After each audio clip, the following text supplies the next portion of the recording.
తమ దేశంలో నాయకులంతా అవినీతిమయంగా మారారని చెప్పి నేపాల్ దేశానికి చెందిన జెన్జీ యువత ఓ ఉద్యమాన్ని చేపట్టింది. ఆ ఉద్యమం కాస్త హింసాత్మకంగా మారి పదుల సంఖ్యలో అక్కడ ప్రాణాలు కోల్పోయారు. అయితే అక్కడ చేపట్టినటువంటి ఉద్యమం అట్లాగే దాని వెనుకాల ఉన్న కారణాలు వీటన్నిటిపైన ఒక కొత్త కోణాన్ని ఆవిష్కరించే ప్రయత్నం చేద్దాం. మనతో పాటు ప్రస్తుతం అంతర్జాతీయ వ్యవహారాల నిపుణులు మేజర్ ఒబెరాయ్ సార్ ఉన్నారు. సార్తో మాట్లాడదాం. సార్ జై హింద్ సార్. జై Hind to your audience sir. Sir యాక్చువల్గా నేపాల్లో నెలకొన్న ఈ అనిశ్చితికి కారణం ఏంటి సార్? మీరు ఇంట్రొడక్షన్లో అన్నట్టుగా ఫస్ట్ ఆఫ్ ఆల్ నేపాల్లో జరుగుతున్న కరప్షన్. కరప్షన్ మనందరికీ తెలుసు, ప్రతి దేశంలోనూ ఉంటుంది. మన దేశంలోనే ఉంది, అమెరికా లాంటి దేశంలో ఉంది, ఇజ్రాయిల్లో ఉంది, జర్మనీలో ఉంది. కానీ ఆ దేశంలో ఒకవైపు ఆర్థిక గ్రోత్ లేదు, రెండో వైపు కరప్షన్ పెరిగిపోతుంది. ఇన్ఫ్యాక్ట్ రీసెంట్గా ఒక వీడియోలో పొలిటీషియన్ సంబంధించిన గ్రాండ్ సన్ ఒక లావిష్ లైఫ్ స్టైల్, బాగా డబ్బు కలిగి ఉన్న ఒక లైఫ్ స్టైల్ మీద టిక్టాక్లో ఒక వీడియో చేయడం జరిగింది. దానివల్ల ప్రజలకి ఆలోచన వచ్చిందంటే మనకు ఉద్యోగాలు లేవు, మనకి సరైన సంపద లేదు, గవర్నమెంట్ నుంచి కరప్షనే జరుగుతుంది, అండ్ వాళ్ళ పిల్లలు మాత్రము రాజరికాన్ని అనుభవిస్తున్నారు అని చెప్పేసి గవర్నమెంట్ మీద కరప్షన్ ఆలోచన. ఇన్ఫ్యాక్ట్ లాస్ట్ ఇయర్ నేపాల్ 2017లో, లాస్ట్ ఇయర్ కాదు 2017లో 2 ఎయిర్ క్రాఫ్ట్లు కొనడం జరిగింది. ఆ ఎయిర్ క్రాఫ్ట్లు కొనడంలో $1.47 బిలియన్ కరప్షన్ జరిగింది అని చెప్పేసి అక్కడ ఒక కమిటీ తీర్పు ఇవ్వడం కూడా జరిగింది. సో దీనివల్ల జెన్జీ బ్యాచ్ ఎవరైతే 2000 తర్వాత పుట్టారో వీళ్ళందరూ ప్రొటెస్ట్కి దిగడం జరిగింది. ఆ ప్రొటెస్ట్ని ఆపడానికి సోషల్ మీడియా యాప్స్ అన్నీ బ్యాన్ చేయడం జరిగింది. సో అయితే ఇప్పటికీ ఈ ఉద్యమం ఏదైతే నడుస్తుందో ఇదే మొదటిసారి, గతంలో కూడా ఏమైనా జరిగింది? లేదు, నేపాల్లో ఇది మొదటిసారి కాదు. నేపాల్లో ఎక్కువ శాతం ఇలాగా పిల్లలు, యూత్ ఎడ్యుకేషన్ తీసుకుంటున్న పిల్లలు యూత్ నిరసనకి దిగడం ఆల్రెడీ ఉంది. 1996లో జన్ ఆందోళన్ 1 అని చెప్పి, 2006లో జన్ ఆందోళన్ 2 అని చెప్పి ఇలా పాస్ట్లో కూడా నిరసనలు జరగడం జరిగాయి. సో నేపాల్లో ఇట్లా స్టూడెంట్ ప్రొటెస్ట్, యూత్ ప్రొటెస్ట్ ఒక కామన్ ఫీచర్. సో ఇప్పుడు మనం ఇన్ని రోజుల నుంచి చూస్తే కనుక కనిపిస్తుంది జెన్జీ ఉద్యమము అవినీతికి వ్యతిరేకంగా చేస్తున్నటువంటి ఉద్యమం కనిపిస్తుంది. అయితే ఇవే అనుకోవచ్చా, అంతర్లీనంగా ఇంకా ఏమైనా ఉండే అవకాశం ఉన్నాయి? ఇన్ఫ్యాక్ట్ మనందరికీ తెలియాల్సిన విషయము, నేపాల్ ఎలా అంటే, నేపాల్ దేశము, మనం నేపాల్ దేశాన్ని యాక్చువల్లీ 3 భాగాలుగా మనం డివైడ్ చేసుకోవచ్చు. మనకి ఇలా గ్రీన్ కలర్లో కనిపిస్తుంది కదా, దీన్ని మధేసి భాగం అంటారు, దీన్ని తెరై అని కూడా అంటారు. ఈ తెరై రీజన్లో ఉండే వాళ్ళని మధేసీస్ అంటారు. వీళ్ళు ముఖ్యంగా మన భారతదేశం, యూపీ, బీహార్ నుంచి వెళ్ళిన వాళ్ళు ఈ గ్రీన్ ఏరియాలో ఉంటారు. వీళ్ళని మధేసి అంటారు. వీళ్ళు బీహారీ లాంగ్వేజ్ మాట్లాడతారు, వీళ్ళు మైథిలీ లాంగ్వేజ్ మాట్లాడతారు.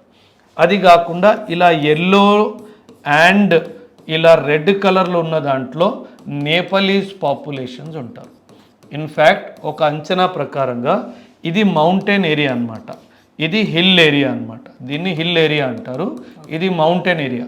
ఒక అంచనా ప్రకారంగా మౌంటైన్ ఏరియాలో 7%, ఈ హిల్ ఏరియాలో 42% జనాభా ఉంటారు. అండ్ ఈ చిన్న స్ట్రిప్ ఆఫ్ ల్యాండ్లో మాత్రం 51% జనాలు ఉంటారు. కాకపోతే నేపాల్ వాళ్ళు ఏం చేశారంటే 51% జనాభా ఉన్నా సరే వాళ్ళ నేపాల్ నేషనల్ అసెంబ్లీలో, అంటే నేపాల్ పార్లమెంట్లో వాళ్ళకు కరెక్ట్ అయిన పర్సంటేజ్ సీట్స్ ఇవ్వలేదు. దీనివల్ల కూడా మధేసీస్కి నేపాలీస్కి మధ్యలో గొడవలు జరుగుతూనే ఉన్నాయి. సో ఇలా గొడవలు జరగడం నేపాల్లో ఇది మొదటిసారి కాదు. ఇప్పుడు ఇంకొక ప్రాబ్లం నేపాల్ ఫేస్ చేస్తుంది ఏమిటంటే, ముఖ్యంగా నేపాల్లో చైనా చాలా డీప్ రోడ్ వచ్చేసింది అండ్ దీనివల్ల కమ్యూనిజం కూడా వచ్చింది. సో ఒక విధంగా ఏం జరుగుతుందంటే, ఈ కమ్యూనిజం రావడం వల్ల, చైనా నేపాల్లో కమ్యూనిజం స్ప్రెడ్ చేయడం వల్ల నేపాల్లో ఉన్న హిందూ బిలీఫ్ సిస్టమ్ దెబ్బతింటుంది.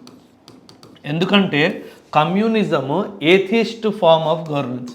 ఏథియిజం అంటే ఏంటంటే, ఏథియిజంలో దేవుడిని నమ్మరు. మన హిందూ రిలీజన్లో దేవుడిని నమ్ముతారు.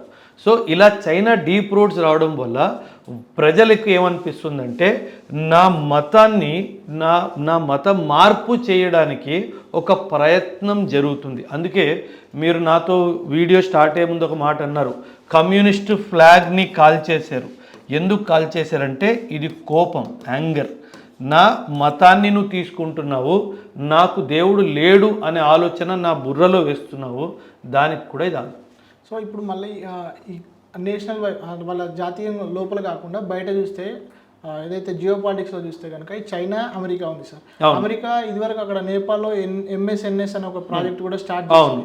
సో దానికి చైనాకి ఈ కాంపిటీషన్ ఏమన్నా సంబంధం? ఖచ్చితంగా మీరు అన్నట్టుగా రీసెంట్గా చైనాకి ఈయన కేపీ శర్మ ఓలీ గారు చైనాకి వెళ్ళడం జరిగింది. అక్కడి నుంచి $40 మిలియన్ తీసుకురావడం కూడా జరిగింది. సో దీంతో అమెరికా మీరు అన్నట్టుగా ఒక ప్రాజెక్ట్లో భాగంగా $400 మిలియన్ ఆల్రెడీ నేపాల్లో ఇన్వెస్ట్ చేస్తూనే ఉంది. సో ఇక్కడ నేపాల్లో ఒక విధంగా చైనా అమెరికా రైవలరీ కనిపిస్తుంది. ఒకవైపు అమెరికా ఏమంటుంది, నేను $400 మిలియన్ ఇచ్చాను, అది కాకుండా నువ్వు మళ్ళీ 40 మిలియన్ తెచ్చుకున్నావు అంటే ఒకవైపు నా దగ్గర నుంచి డబ్బులు తీసుకుంటున్నావు, ఇంకోవైపు వాడి దగ్గర నుంచి డబ్బులు తీసుకుంటున్నావు. డబ్బులే కాదు, నీ ఐడియాలజీ కూడా అమ్ముతున్నావు. సో అందుకే నేపాల్లో ఇలా అన్రెస్ట్ క్రియేట్ చేసి ఈయనని తీసేయడం జరిగింది.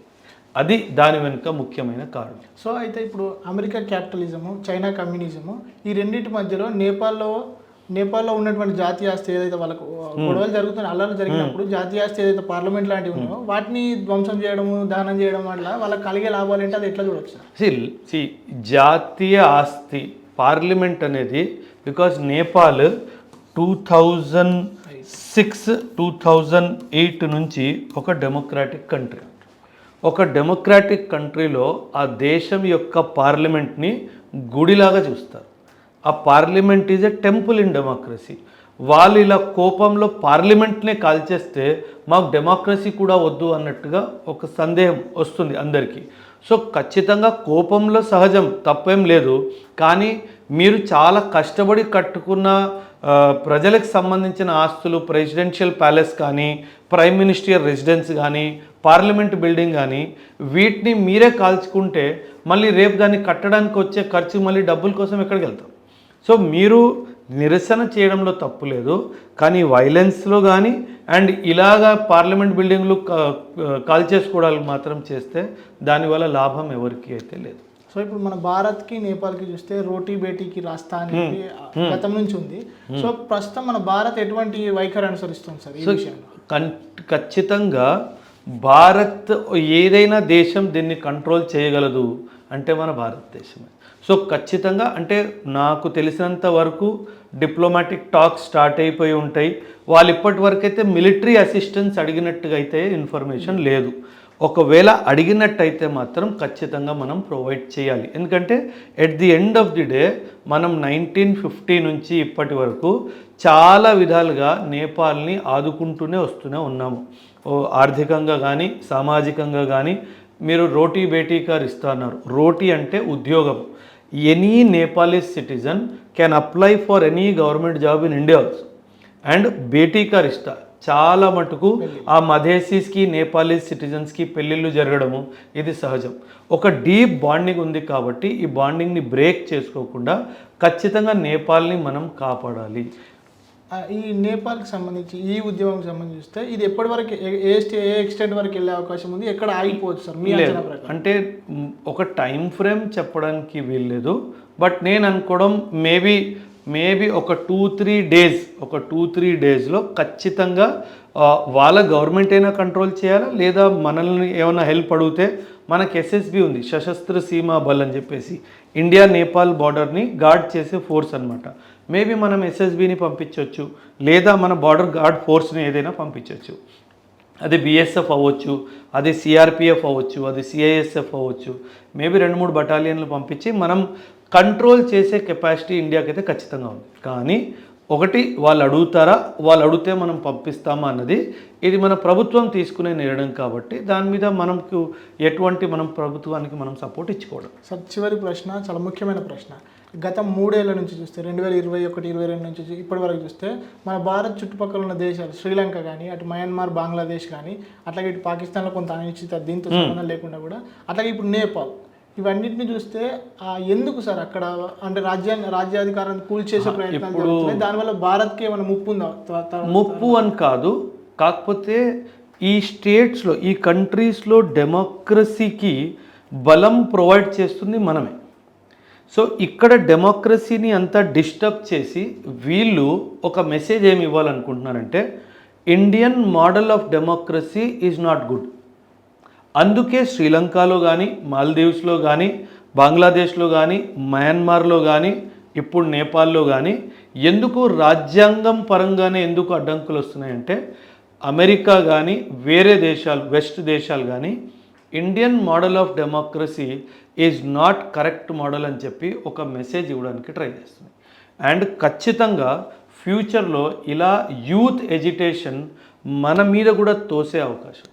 సో మనం చాలా జాగ్రత్తగా ఉండాల్సిన అవసరం మనందరికీ ఉంది. ఎందుకంటే 2029లో మనకు ఎలక్షన్స్ రాబోతున్నాయి. ఎలక్షన్స్ ముందు మన ప్రభుత్వాన్ని ఒక నెగటివ్ షేడ్లో చూపించడానికైనా సరే ఇలాంటి ఇది ఒక దుస్సాహసం మన మీద కూడా చేసే అవకాశం ఉంది. సో మనకి ఎటువంటి ఇన్ఫర్మేషన్ వచ్చినా ఎవరైనా మనల్ని ఇన్స్టిగేట్ చేయడానికి మనల్ని కోపం తెప్పించడానికి ప్రయత్నం చేసినా మనం చాలా జాగ్రత్తగా ఆలోచించి ఏదైనా చేయాలి. ఎప్పుడైనా సరే మన ప్రభుత్వాన్ని ప్రశ్నించే హక్కు మన అందరికీ ఉంది, మనకి రాజ్యాంగం ఇచ్చింది. కానీ ఒక బౌండరీలో, ఒక డిసిప్లిన్డ్ బౌండరీలో, ఒక సామాజిక బౌండరీలో, ఒక వ్యక్తిగత రూపంలో కూడా బాధ్యతగా ప్రవర్తించడం మనందరికీ చాలా చాలా అవసరం. ఎందుకంటే మన దేశంలో ఇలా జరిగితే ఖచ్చితంగా దీన్ని ఒక అవకాశాన్ని భావించి ఒకవైపు చైనా కానీ ఇంకోవైపు పాకిస్తాన్ కానీ మన మీద దాడి చేసే అవకాశం ఉంది. సో మనం చాలా జాగ్రత్తగా ఉండాలి. Thank you sir, thank you so much. Thank you very much. ఉద్యమం లాగానే ఈ ఉద్యమాన్ని ఉద్యమం లాగానే కాకుండా జాతీయ వాళ్ళు అట్లాగే జియో పాలిటిక్స్ కూడా అన్వయించి కొత్త కోణాన్ని ఆవిష్కరించడానికి హృదయపూర్వక ధన్యవాదాలు sir. Thank you so much. జై హింద్ సార్. జై హింద్. జై హింద్. ఇది మొత్తంగా మేజర్ ఒబెరాయ్ గారు చెప్తున్నటువంటి విషయాలు. అటు నేపాల్లో త్వరలోనే ఈ ఉద్యమం సమసిపోయే అవకాశం ఉందని, అట్లాగే వెస్ట్ నుంచి ఏదైతే భారత్కి ముప్పు పొంచి ఉందనే ఆ క్రమంలో భారత ప్రజలు అట్లాగే యువత కూడా అప్రమత్తంగా ఉండాలని చెప్పి సూచిస్తున్నారు. కెమెరామెన్ మల్లికార్జున్తో శివరామకృష్ణ ప్రసాద్, ఈటీవీ న్యూస్, హైదరాబాద్.